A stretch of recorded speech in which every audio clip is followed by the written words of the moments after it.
గా ఎస్పెషల్లీ మనకు పైన లెవెల్ ఏదైనా పాలసీ చేసినట్లయితే సో కింది నుంచి మనకి ఇన్పుట్స్ తీసుకోకుండా ఓన్లీ ఫైనల్ లెవెల్ పాలసీ చేస్తే దాన్ని ఇంప్లిమెంటేషన్ చేసేటప్పుడు ఎన్నో ప్రాబ్లమ్స్ వస్తూ ఉంటాయి. సో ఆ ప్రాబ్లమ్స్ వచ్చినాక మళ్ళీ ఏం చేస్తారంటే యాక్ట్ ఒకసారి పాస్ అయినాక మళ్ళీ దాని మీద అమెండ్మెంట్ అట్లా ఎన్నో అమెండ్మెంట్స్ వస్తూ ఉంటాయి. ఎందుకంటే ప్రాక్టికల్గా ఒకసారి అది ఇంప్లిమెంటేషన్ స్టార్ట్ అయ్యాక మనకి ఫీల్డ్ లెవెల్ ప్రాబ్లమ్స్ తెలుస్తూ ఉంటాయి.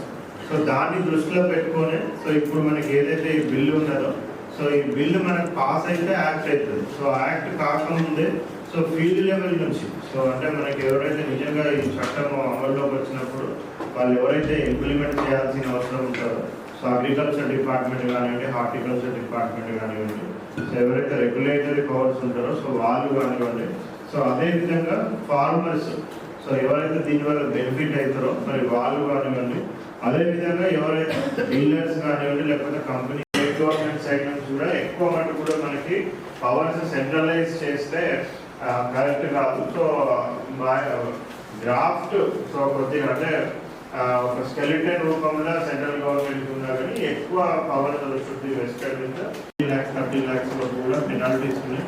మరీ ఎక్కువ సీరియస్ ఒఫెన్సెస్ ఉంటే వాళ్ళకి ఇంప్రిజన్మెంట్ కూడా మనకి ఉంది.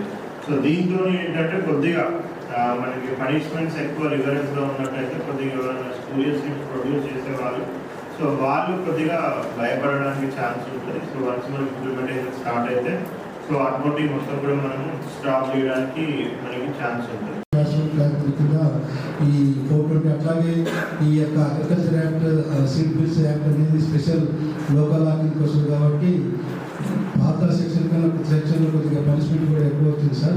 ఎవరైతే రైతులు మోసపోతున్నారో అట్లాగే మనం కాంప్లైంట్స్ మండల అగ్రికల్చర్ ఆఫీస్ నుంచి పిటిషన్ తీసుకొని కేసు అట్లాగే ఆ కంపెనీస్ ఏదైనా ఫోర్జరీ కానీ మిస్యూజ్ చేసినప్పుడు కూడా కంపెనీస్లో రైడ్ చేసే అధికారంతో మనకు స్టేట్ బోర్డర్ తోటి ఆ కంపెనీస్ షాప్స్ రైడ్ చేస్తాం సార్.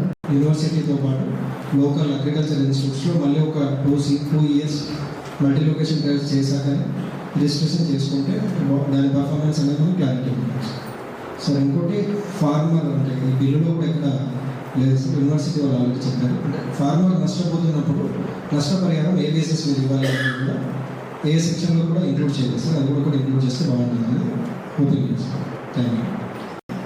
అంటే మనము కంట్రోల్ చేయలేని పరిస్థితిలో ఉన్నప్పుడు సో 2002, 2010, 2019లో కూడా అంటే కాలానికి అనుగుణంగా సీడ్ యాక్ట్ని డ్రాఫ్ట్స్ ప్రిపేర్ చేశారు సార్.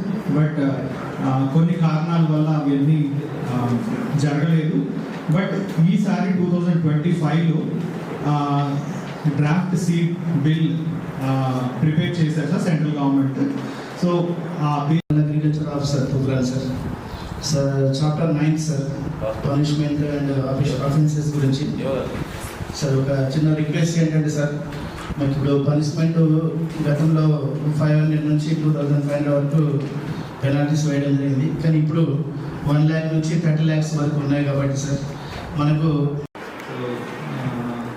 ఇది అన్ని దృష్టిలో పెట్టుకొని జిల్లా కలెక్టర్ గారిని మాట్లాడాల్సింది.